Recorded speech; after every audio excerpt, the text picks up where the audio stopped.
प्रिय विद्यार्थियों नमस्कार। सुमित्रानंदन पंत को हम पढ़ रहे हैं और उनकी कविता मौन निमंत्रण के कुछ अंश आपने पिछले कालांश में पढ़े, जहां वह प्रकृति की उस अज्ञात रहस्यमय शक्ति के प्रति आकर्षित होते हैं और यह महसूस करते हैं कि प्रकृति का वह निमंत्रण मुझे मौन रूप में किसी न किसी दृष्टि से बार बार बुलाता है। यह निमंत्रण उस छायावादी शिल्प का एक उदाहरण है जहाँ प्रकृति में रहस्यमय दृष्टि को देखा जाता है, उसकी रहस्यात्मकता का अंकन किया जाता है। उसी श्रृंखला में हम आगे बढ़ रहे हैं अगले पद की ओर। कवि यहाँ क्या कहता है कि स्वर्ण सुख श्री सौरभ में भोर, विश्व को देती है जब बोल, विहग कुल की कलकंठ हिलोर, मिला देती भू नभ के छोर, न जाने अलस पलक दल कौन, खोल देता तब मेरी मौन। स्वर्ण सुख श्री सौरभ में भोर। प्रातःकालीन का समय है और पृथ्वीवासी जब सुख और शांति और आनंद की कांति में डूब रहे होते हैं तो पक्षियों का समूह अपनी मधुर आवाज में विविध राग अलापते हुए आकाश और धरती के छोर को मिला देता है। स्वर्ण सुख, सुनहली किरणें जो सुख देने वाली हैं, श्री देने वाली, कल्याण करने वाली है। सुखमय सौरभ में भोर, यानी सुबह सुबह सुबह के समय फूलों की खुशबू से भरी हुई भोर होती है और उस समय जब विश्व पूरा डूबा हुआ होता है उस सुनहली वेला में, तब विहग कुल यानी पक्षियों का जो कुल है, पक्षियों का जो समूह है, वह अपने मीठे मीठे कंठ से हिलोरें देता है और चारों तरफ आकाश में और धरती पर अपनी मीठी मीठी ध्वनियों से एक तरह से शोर मचाता है और वह रोर भर देता है। मधुर आवाज़ इतनी होती है कि धरती और आसमान एक हो जाते हैं।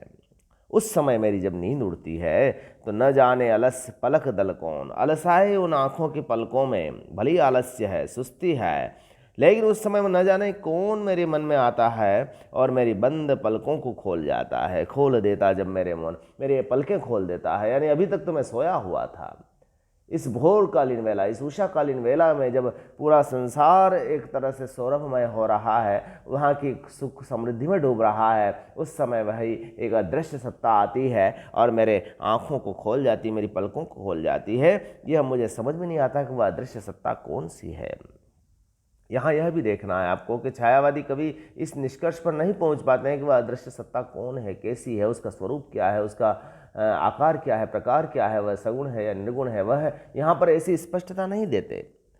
लेकिन वो प्रकृति में उस अज्ञात रहस्यमय शक्ति की अनुभूति को महसूस करते हैं, उसकी प्रकटीकरण को देखते हैं। इसी तरह से वो आगे कहते हैं कि तुमुलतम में जब एक आकार, ऊँगता जब एक साथ संसार, झीरो झंगुरों कुल की जनकार, कपा देती तंत्रा के तार, न जाने खद्योतों से कौन, मुझे पथ दिखलाता तब मौन। पृथ्वी पर जो विद्यमान प्रचंड गली रात्रि काली माँ लिए हुए है और संसार सारा उस काली रात में ऊँग रहा है। तुमुलतम भयंकर घनी अंधकारी रात, जब एकाकार पूरा ब्रह्मांड को एक कर देती है वह काली माँ लिए हुए रात, उस समय यह संसार ऊँगता हुआ नजर आता है, नींद में डूबा हुआ होता है। उसे लगता है कि अब सो जाना चाहिए और उस समय क्या भीरू जिंगूर कुल, जिंगूर जो होते हैं वो भयानक आवाज़ें करते रहते, झन की आवाज़ें करते हुए नींद में नींद के तारों को कंपायमान करते जाते हैं। तो भीरू जंगूर कुल की झनकार, कपा देती तंद्रा के तार। जब हम नींद में डूबे होते तो हमारी तंद्राओं को तोड़ने का काम करती है जिंगूरों की आवाज़। लेकिन उस समय भी मुझे कौन सी ये ज्ञात शक्ति है जो खद्योतों से, खद्योतों मतलब नक्षत्रों के बीच में मुझे एक ऐसा, खद्योतों का मतलब जुगनों के बीच से मुझे प्रकाश दिखाने वाली ये कौन है। यानी उस समय मुझे जुगनू दिखाई देते हैं, जिस घने अंधकारी रात में एक छोटे से प्रकाश की टिमटिमाहट वो उस जुगनू के माध्यम से दिखती है। तो ये जुगनू कौन है, ये प्रकाश का कहाँ से आ गया, इतने घने अंधकार में भी ये प्रकाश की किरण मुझे उस सत्ता का आभास देती है। तो आप इन दोनों पदों को देखा आपने, इन चहचहाने वाले पक्षी और इनके बीच में जो छिपी हुई जो चीज़ है वह कितनी मोहक है और वो किस तरह से प्रकृति से एकाकार और रहस्यात्मक अनुभूति को महसूस करते हैं। आगे बढ़ें कवि कहता है कि कनक छाया में जब की सकाल, खोलते कलिका उर के द्वार, सुरभि पीड़ित वसुधो मुदुपों के बाल, तड़प बन जाते हैं गुंजार, न जाने ढुलक ओस में कौन, खींच लेता मेरी द्रगमोन। प्रातःकाल की जो मधुर स्वर्णिम वेला है, उसकी किरणों की छाया के में पेड़ पौधे, नवीन खिलती कलियां हृदय को प्रसन्न कर देती है। बिछा कार्यों का गुरुतर भार, दिवस को दे सुवर्ण अवसान, शून्य शयना में शमित अपार, सुरभि पीड़ित मधुरों के बाल, तड़प बन जाते हैं गुंजार। यानी कनक छाया में सूर्य की जो रश्मियाँ है, उस समय वो क्या करती है, कलिकाओं के द्वार को खोलती है। कलिकाएं सूर्य की किरण के देख करके वह चटकने लगती है, और उसको देख करके सुरभि से पीड़ित यानी उसकी गंध से पीड़ित होकर के जो मधुप के बाल है, यानी मधुकर यानी भंवरे के जो बच्चे हैं, वो उनकी तरफ आकर्षित होते हैं और तड़पने लग जाते हैं, और उस रस का पान करने के लिए इच्छाएं व्यक्त करते हैं और गुंजार करने लग जाते हैं, गुनगुनाने लग जाते हैं। आशय क्या है कि सूर्य की सुनहली किरण हुई और सुनहली किरण के साथ कलियां चटकने लगी, उसके अंदर रस भरने वाला दृश्य देखिए आप, और उसके रस को पहचानने वाला भंवरा है जो उसके पास आकर के गुनगुना रहा है। ऐसे समय में भी जब मैं देखता हूँ कि उस समय न जाने ढुलक ओस में कौन, उसी समय एक ओस की बूंदें वहाँ से ढुलकती हुई नीचे गिरती है, तो मेरी आंखें उस ओर आकृष्ट हो जाती है। यानी पत्तों पर, फूलों पर, कलियों पर जो ओस की छोटी छोटी बूंदें होती है, और वह जैसी ढुलकती है तो उसका सौंदर्य देख करके मैं अभिभूत हो जाता हूँ, और मुझे लगता है कि कोई न कोई सत्ता यहाँ पर मुझे निमंत्रित कर रही है। तो यहाँ पर भी वह अपने उस ईश्वरी शक्ति को, उस रहस्यमय शक्ति को महसूस कर रहा है कवि। आगे वो कहते हैं कि बिछा कार्यों का गुरुतर भार, दिवस को दे सुवर्ण अवसान, शून्य शय्या में श्रमित अपार, जुड़ाती जब में आकुल प्राण, तो न जाने मुझे स्वप्न में कौन, फिराता छाया जग में मौन, चिराता छाया जग में मौन। स्वयं को नायिका के रूप में चित्रित करते हुए पंत कहते हैं कि मैं दिन भर में किए हुए बड़े बड़े कार्यों का गुरुतर भार बिछाती हुई, सायंकाल के समय जब सभी कार्यों को पूर्ण करके स्वर्णिम अंत देती हूँ,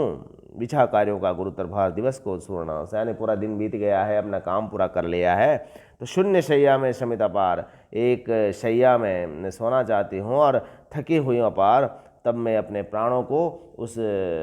प्रिय की याद में सो जाती हूँ, मीठे सपनों में सो जाती हूँ, तो मौन छाया में मैं फिर डूब जाती हूँ।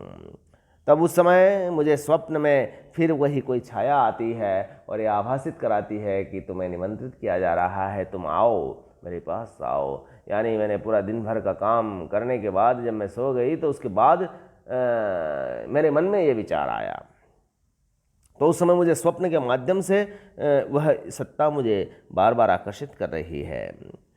वो कहते हैं कि न जाने कौन ये द्युतिमान, जान मुझको अबोध अज्ञान, सुजाते हो तुम पथ अवज्ञान, फूंक देते छिद्रों में गान, अहे सुख दुख के सहचर मौन, नहीं कह सकती तुम हो कौन। और उस रहस्यमय शक्ति को संबोधित करते हुए कवि कहता है कि अरे प्रकाशमान अज्ञात शक्ति, मैं नहीं जानता कि तुम कौन हो, लेकिन इतना ज्ञात है कि तुम मुझे अबोध और अज्ञानी समझकर ऐसे अनजान रास्ते दिखाते हो कि नहीं चाहते हुए भी मैं रास्ते पर जाता हूँ। हो रे दृश्य में सत्ता, तेरे रोम रोम में मधुर गान, फूंकने वाले तुम हो कौन, न जाने कहे द्युतिमान, जानकर मुझे अबोध समझती हो और इसलिए मुझे रास्ता दिखाती हो, जो सुझाते हो नए हमेशा रास्ते, और मेरे छिद्रों में गान, मेरे रोम रोम में तुम प्राण फूंक देती हो, अहे सुख दुख के सहचर मौन, तुम मेरे हमेशा सुख और दुख में साथ रहने वाले, लेकिन तुम हो कौन यह मैं नहीं कह सकती। तो ये प्रसाद ही, पंत ही नहीं कहते, प्रसाद नमी का कि हे अनंत रमणी कौन तुम, यह मैं कैसे कह सकता। यानी वो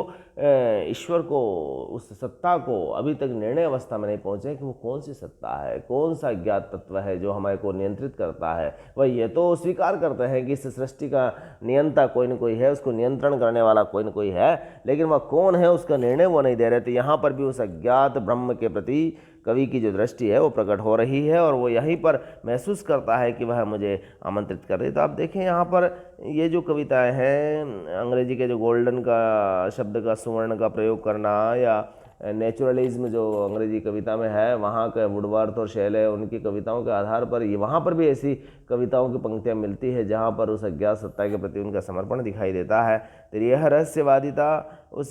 प्रकृति के प्रति कवि की रहस्यवादी दृष्टि बड़ी प्रशंसनीय है। कोमलकांत पदावलियाँ और छायावादी शिल्प के साथ इस कविता का सौंदर्य बड़ा अनुपम बन गया है। आपने इस कविता को पूरा पढ़ा, इसके व्याख्यात्मक अंशों को आप देखें और इस कविता में क्या निहित भाव है उसको समझने की कोशिश करें। आज बस इतना ही।